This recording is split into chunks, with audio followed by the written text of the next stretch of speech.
Welcome, one and all, to the K.O.E. Nation, folks. And tonight, no, you have not misread. Yes, the headlines are correct. You are going to see a momentous thing, something that you thought you would never see again.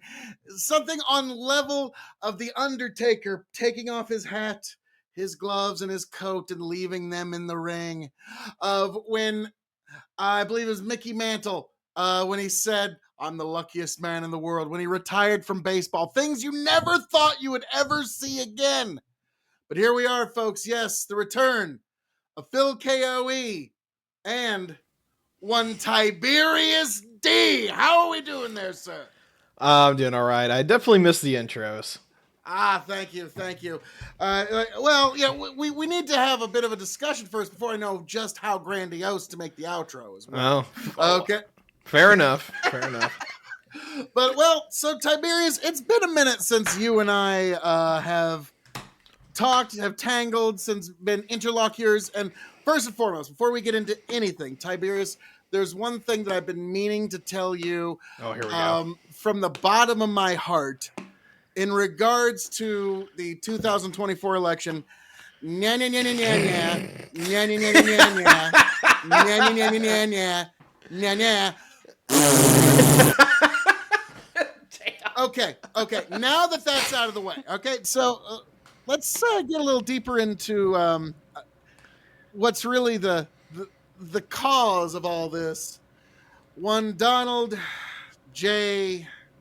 Trump, the man, the myth, the legend, the guy who, when asked if he should keep prosecuting himself after he gets elected, big shock. The answer is no. Donald J. Trump. Yeah, that one, Ty, on election night, I gotta ask, what was your thoughts as election night rolled around, and as at different stages of the night? I thought going into it that we wouldn't know for a couple of days.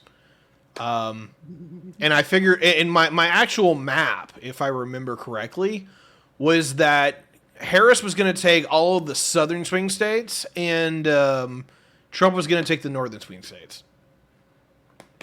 That's what I expected to happen. Instead, yeah, what was it? Like, everything started coming in pretty quickly after about 10 p.m. And if I remember correctly, the girlfriend at the time was with her friend upstairs.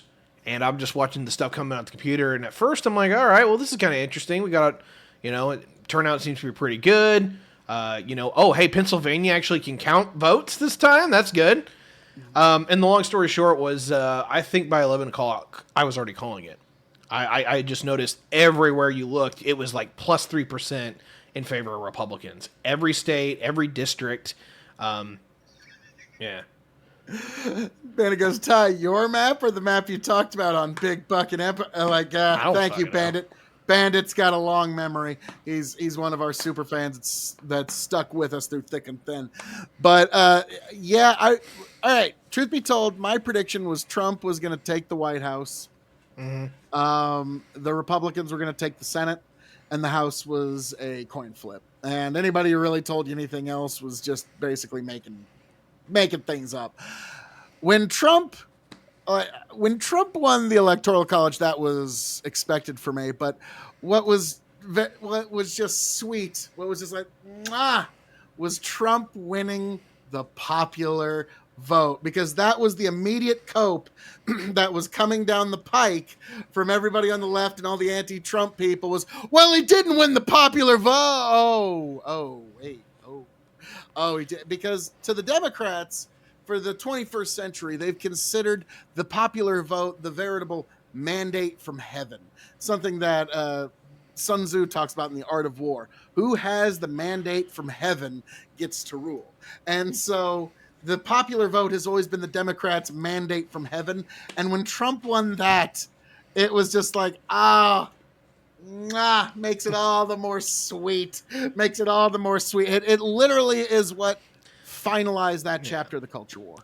Two things on that. First, to kind of help out my left-wing friends here, it's not really surprising to me that a party called the Democratic Party finds that there's a mandate from heaven whenever you win the popular vote. I'm shocked that they would make that correlation. I really am. But anyway, on the other side of that is crap. I forgot what I was going to say. It was about Trump and how just sweet it was. Oh, the tears have been fucking delicious. Because look, it took me a little bit to figure out. I was like, all right, really? It was a blow. I don't know if I want to call it a blowout because in some levels it is and in some levels it's not. I will. Don't worry. I'm sure you will. I'm sure you fucking will, right? But anyway. Oh, just total blowout. Democrats don't have a chance for the rest of the decade. So it's definitely a win, right? And the long and the short here is that there's levels where a lot of the things I said to Democrats about Kamala, about how the election basically was kind of thrown out the door because the primary system didn't really even happen, and then all of a sudden you get a nominee 3 months before the election, completely changes. Yeah, like that was a bad look. It was a really bad look.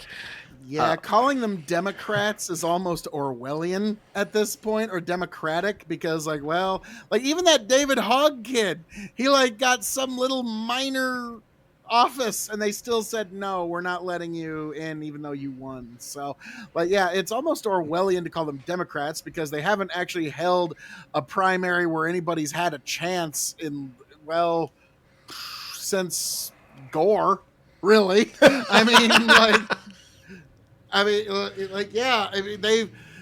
It's been a fait accompli who's going to win their primary every time since then. And so, there's